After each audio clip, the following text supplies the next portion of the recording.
আসসালামু আলাইকুম। হঠাৎ কোনো প্ল্যান ছাড়াই আজকে আমরা বেরিয়ে পড়েছি যশোরের বিখ্যাত জৈনা বাজারের ছোলা খাওয়ার উদ্দেশ্যে। কতদিন যে এদিকে আসা হয় না। রাস্তাঘাট আগের থেকে অনেক ভালো হয়েছে এবং শুনেছি সামনে নাকি একটা রিসোর্টও তৈরি হচ্ছে।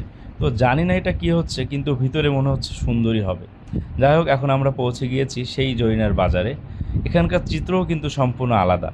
আগে শুধু একটা ছোলার দোকান ছিল, এখন দুইটা ছোলার দোকান। আমরা পুরোনোটাতেই ঢুকলাম এবং ছোলার প্রাইস করা হয়েছে পার প্লেট মাত্র 30 টাকা, এবং সাথে থাকবে একটা পেঁয়াজু। আর সত্যি বলতে আগের থেকে টেস্টটা অনেক বেশি ভালো হয়েছে। যাই হোক, খাওয়া দাওয়া শেষ করে আমরা বাতাস খেতে গেলাম আমাদের সেই ভৈরব নদীর তীরে। কিছু সময় এখানে দাঁড়ানোর পর বের হওয়ার পথে মিলল এই চায়ের দোকান। শুনেছিলাম এই জায়গার চাটা নাকি অনেক বেশি মজা হয়, কিন্তু সত্যি বলতে আমার একটুও ভালো লাগেনি, কারণ এটার মধ্যে বাদাম ভর্তি করা ছিল। প্রতি বাইটেই পড়ছিল বাদামের কুচি, যার কারণে চায়ের স্বাদ আমার চায়ের মতো লাগেনি। যাই হোক, এই স্বাদহীন চা খেতে খেতে আজকের মতো বিদায় নিচ্ছি। এমন ছোট ছোট ভিডিও দেখতে চাইলে আমাকে কমেন্টে অবশ্যই জানাতে পারেন। তো তাহলে আজকের মতো বিদায়।